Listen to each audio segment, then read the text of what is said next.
अस्सलाम वालेकुम एवरीवन। चलें अब हम चलते हैं अपने नेक्स्ट पार्ट की तरफ। ये हमारा चैप्टर था इन्वेस्टमेंट पर। जब हम इन्वेस्टमेंट की बात कर रहे हैं तो डेफिनेटली हम बात करेंगे रिटर्न्स पे। इस चैप्टर में फोकस होता है how investor measure and evaluate the return over a specific time period. कि इन्वेस्टर जो होता है वो अपने स्पेसिफिक टाइम पीरियड में अपने इन्वेस्टर रिटर्न को कैसे इवेलुएट करता है। ओके, हम इसमें ये बात करेंगे। इन्वेस्टमेंट करना आसान होता है लेकिन उसका असली फ़ायदा तब मिलता है जब आप उसके रिटर्न को समझते हैं। आज हम बात करेंगे इन चार टर्म्स के बारे में: HPR, HPY, arithmetic mean and geometric mean. ये चारों मिलकर बताते हैं कि आपकी इन्वेस्टमेंट में असल कितना रिटर्न दिया। सबसे पहले बात करते हैं HPR, mean historical period return की। ये आपको बताता है कि किसी भी इन्वेस्टमेंट ने पूरे होल्डिंग पीरियड में कितना टोटल रिटर्न दिया, चाहे वो 1 साल का हो, 1 महीने का हो या कुछ दिन का।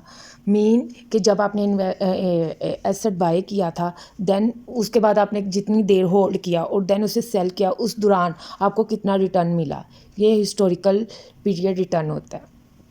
फिर आता है होल्डिंग पीरियड यील्ड या हिस्टोरिकल पीरियड यील्ड। ये बेसिकली HPR का परसेंटेज फॉर्म होता है। ये बताता है कि आपने अपने परसेंट रिटर्न अर्न किया, कितने परसेंट रिटर्न अर्न किया, यानी कि आपने अपने इनिशियल इन्वेस्टमेंट के मुकाबले में कितने परसेंटेज इंक्रीज़ किया है रिटर्न की सूरत में, यानी कि 4%, 5%, 6% या 10%। करते हैं अर्थमेटिक मीन की। ये मल्टीपल रिटर्न्स का सिंपल एवरेज होता है। लेट्स सपोज 5 ईयर्स का है ना, 1 ईयर का रिटर्न, 2, 3, 4, 5, पाँचों को प्लस करके हम नंबर ऑफ़ ईयर्स पे डिवाइड कर देते हैं, जिससे हमें पता चल जाता है कि हमें हर साल कितना एवरेज तो के मतलब 5000 हमें 5 सालों में आया ना, तो हमारा एवरेज रिटर्न बना 1000।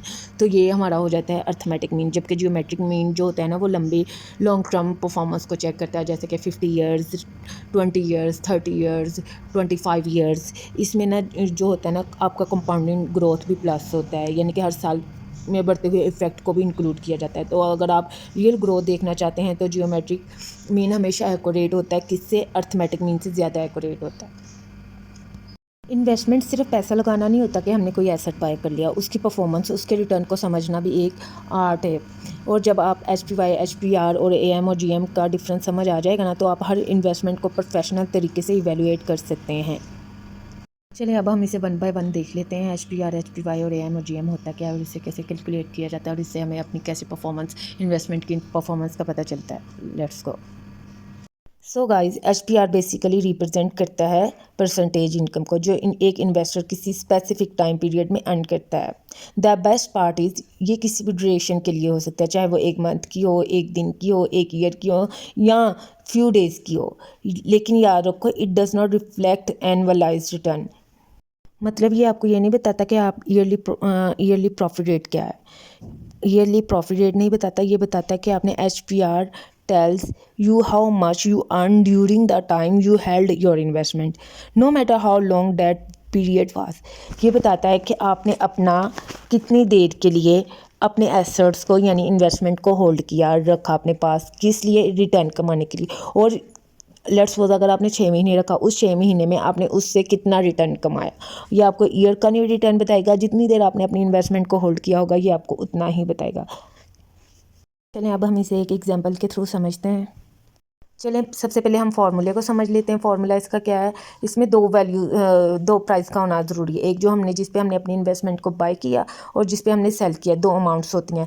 जिस पे हमने बाय किया होता है ना, उसे बिगनिंग वैल्यू भी कहते हैं और उसे P नोट से भी डोनेट किया जाता है। और जिससे हमने सेल किया होता है ना, जिस अपनी इन्वेस्टमेंट को जिस प्राइस से हमने सेल किया होता है, उसे एंडिंग वैल्यू ऑफ इन्वेस्टमेंट भी कहते हैं और P1 भी कहते हैं। P1 हमारी करंट वैल्यू होती है और जो P नोट होती है ना, वो प्रीवियस वैल्यू होती है। अब हम इसके क्वेश्चन को देख लेते हैं। If you commit 400 to an investment at the beginning of the year and you get the 450 at the end of the year. वो क्या कह रहा है कि $400 की हमने इन्वेस्टमेंट की थी और 440 की हमने सेल कर दी। तो हम इसका HPR सिंपली कैलकुलेट कर सकते हैं, किसके लिए? 1 साल के लिए, eight the end of the year 1 साल का टाइम पीरियड बनता है। हम 450 को P1 हमारा क्या हो जाएगा? 440 सॉरी, और P नोट क्या हो जाएगा? 400। तो हम इसको डिवाइड कर देंगे, हमारे पास HPR क्या आ जाएगा? 1.1। ये हमारा हो जाएगा HPR। देन हम बात करेंगे HPY की। HPY कैसे क्या होता है, उससे कैसे कैलकुलेट करते हैं।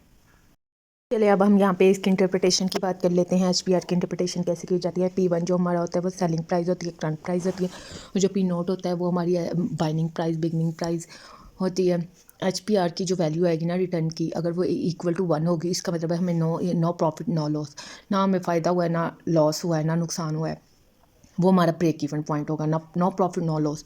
अगर ग्रेटर देन है, जैसे कि हमारा पिछला आंसर आया था 1.1, अगर HPR की वैल्यू होगी ग्रेटर देन 1, तो इसका मतलब होगा जो हमारी इन्वेस्टमेंट होगी ना वो हेल्थी होगी, उसकी वेल्थ इंक्रीज़ करेगी और उससे हमें पॉजिटिव रिटर्न आएगा, उससे हमें रिटर्न अच्छा आएगा। और जो हमारी लेस देन होगी ना उसका मतलब है कि हमारी जो इन्वेस्टमेंट है ना वो बिल्कुल फ्रूटफुल नहीं है, कि वो हमें रिटर्न नहीं देगी, इंस्टेड ऑफ रिटर्न वो हमें लॉस करेगी, कि वो नेगेटिव रिटर्न होगा, लॉस में जाएगा। और अगर वो HPR ज़ीरो के इक्वल है ना, इसका मतलब है कि हमारी इन्वेस्टमेंट बिल्कुल लॉस हो गई है, ज़ीरो हो गया हमारी इन्वेस्टमेंट में, जो हमारी इन्वेस्टमेंट है वो ज़ीरो हो गई है। इसका मतलब ये है कि जो हमारे एसेट जो हमने बाय किया था ना, जिसमें हमने इन्वेस्टमेंट किया था की थी, उसकी जो वैल्यू रह गई है ना वो ज़ीरो रह गई है। दैट्स इट, इसका मतलब ये है।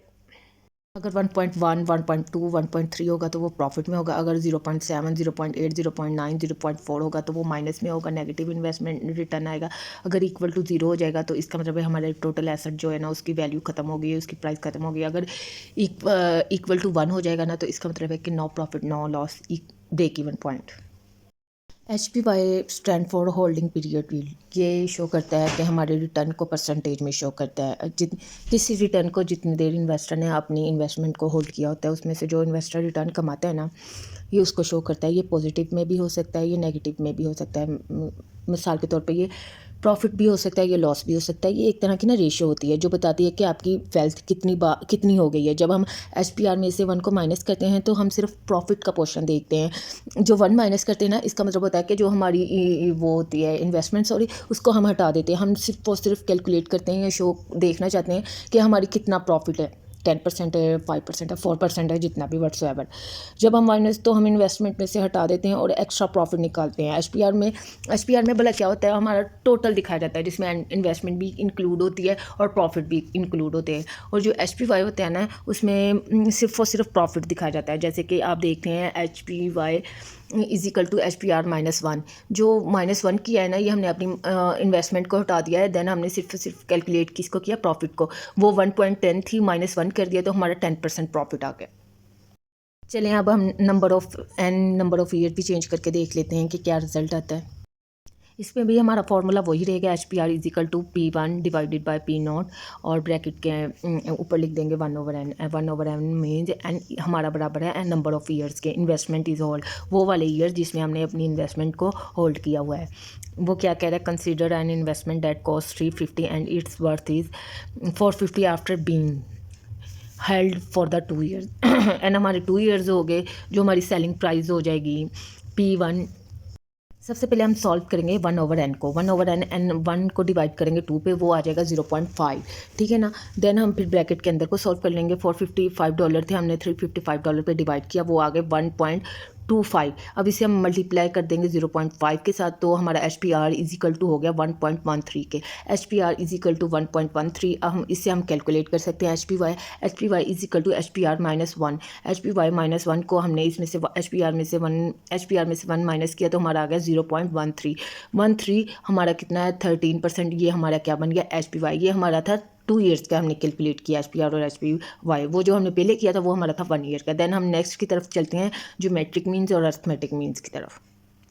Historical mean stand for AM। ये सिंपल एवरेज होता है, जो जितने भी साल के हमें रिटर्न मिलते हैं ना, जैसे कि HPY, उन सबको कलेक्ट करके जमा करके उसके जितने साल होते हैं, नंबर ऑफ़ ईयर्स, उस पर डिवाइड कर दिया जाता है। ये हमारा एवरेज रिटर्न आ जाता है, जिसे हम अर्थमेटिक मीन्स कहते हैं। ये शॉर्ट टाइम पीरियड्स के लिए होता है। इसमें सिंपल एवरेज कैलकुलेट किया जाता है और इसका कैलकुलेट करना सिंपल होता है। इसमें कंपाउंडिंग इफेक्ट नहीं होता, कि इसमें ये नहीं देखा जाता जो इफेक्ट्स आ रहे हैं कंपाउंडिंग ग्रोथ के, वो इसमें कैलकुलेट नहीं होते। ये सिंपल होता है, ये शॉर्ट टर्म के लिए होता है।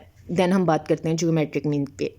अब हम बात करने जा रहे हैं ज्योमेट्रिक मीन यानी GM के बारे में। ये मेजर करता है average compounding rate of return, मतलब पैसा हर साल कितनी मुसलसल ग्रो कर रहा है। अर्थमेटिक मीन सिर्फ सिंपल एवरेज देता है, लेकिन geometric mean compounding that effect को भी इंक्लूड करता है, इसलिए ज़्यादा एक्यूरेट है। ज्योमेट्रिक मीन जो होता है ना, वो इक्वल होता है जितने भी हमारे HPR होते हैं ना, हिस्टोरिकल पीरियड रिटर्न, उनको मल्टीप्लाई कर दिया जाता है और उसकी पावर कर दी जाती है 1/n, और उसके बाद उसमें से 1 को माइनस किया जाता है, ठीक है। ज्योमेट्रिक मीन जो होता है ना, हमेशा अर्थमेटिक मीन के इक्वल होता है या लेस देन होता है, और ये इसका बेस्ट यूज़ ये होता है कि ये लॉन्ग टर्म इन्वेस्टमेंट के लिए ज़्यादा अच्छा होता है। और इस पर जो फ्लक्चुएशन होती है ना, फ्लक्चुएशन मीन साल के ऊपर नीचे होती है, उसको भी रिटर्न को हर साल को ये देख लेता है कि कितना जो हुआ है कितना नहीं। ज्योमेट्रिक मीन बताता है कि आपका पैसा असल में कितना ग्रो हुआ है और ओवर द टाइम। चलिए अब हम अर्थमेटिक मीन और जियोमेट्रिक मीन की एक एक एग्जांपल देख लेते हैं। चलिए अब हम इसकी एक एग्जांपल देख लेते हैं। इसमें ईयर्स 3 साल का डाटा दिया हुआ है, जिसमें हमारी बिगनिंग वैल्यू यानी कि P0 और एंडिंग वैल्यू P1 और HPR और HPY इसके कैलकुलेट करके हमें दिए हुए हैं। अब हम इसकी एग्जांपल कैलकुलेशन की तरफ जाते हैं कि इसको कैसे उन्होंने कैलकुलेट किया है। यहाँ पे हम देखेंगे अर्थमेटिक मीन में हम क्या करते हैं, अपने एच पी वाई मीन अपने प्रॉफिट को कलेक्ट करते हैं जितने ईयर्स का, वहाँ पे 3 साल का दिया है 15%, 20%, 20%। हमने इन तीनों ईयर्स के HPY को प्रॉफिट को जमा किया, देन हमने किस पे डिवाइड कर दिया, नंबर ऑफ ईयर्स पे, 3 पे। 15 डिवाइडेड बाय 3 तो हमारा 5% आया। इसमें सिर्फ बात की गई है रिटर्न की, प्रॉफिट में हो या वो लॉस में हो या पॉजिटिव में हो या नेगेटिव में हो। इसमें हमारे इन्वेस्टमेंट का कोई जिक्र नहीं हुआ कि हमारी इन्वेस्टमेंट कितने % ग्रो की है क्या नहीं। अर्थमेटिक मीन इसी वजह से कहते हैं कि ये सिंपल एवरेज देता है, हमें एवरेज देता है कि आपका हर 3 सालों में या परसेंटेज 1 साल की ये बने। जबकि ज्योमेट्रिक मीन्स में हम HPR लेते हैं। HPR में क्या इंक्लूड होता है, HPR में हमारी इन्वेस्टमेंट प्लस प्रॉफिट इंक्लूड होता है। देन हम इसको भी करके देख लेते हैं। हमने अपने 3 ईयर्स थे, हमने 3 ईयर्स के HPR को एक दूसरे के साथ मल्टीप्लाई किया, HPR को मल्टीप्लाई किया, देन हमारा रिजल्ट आ गया 1.104, जो उसके ऊपर पावर थी ना 1/3। अब हमने पहले 1/3 को डिवाइड किया, वो आ गया 0.333। अब 1.104 को मल्टीप्लाई किया 0.033, ठीक है। देन आ गया हमारे पास आंसर 1.03। 1.03 में से 1 माइनस कर देंगे तो 0.033 आ जाएगा, और 100 के साथ इसे हमने देन मल्टीप्लाई कर देना है, तो हमारा आंसर आ जाएगा 3.355%। ये हमारा ज्योमेट्रिक मीन आ जाएगा 3 ईयर्स का। इन इजी वे मैंने आपको समझाने की कोशिश की है कि ये रिटर्न कैसे कैलकुलेट की जाते हैं फाइनेंस में। अगर आपको वीडियो पसंद आई हो, लाइक करें, शेयर करें और चैनल को सब्सक्राइब ज़रूर करें। नेक्स्ट वीडियो में मिलते हैं एक और फाइनेंस के कॉन्सेप्ट के साथ। Till then keep learning and keep growing, stay motivated. अल्लाह हाफिज़।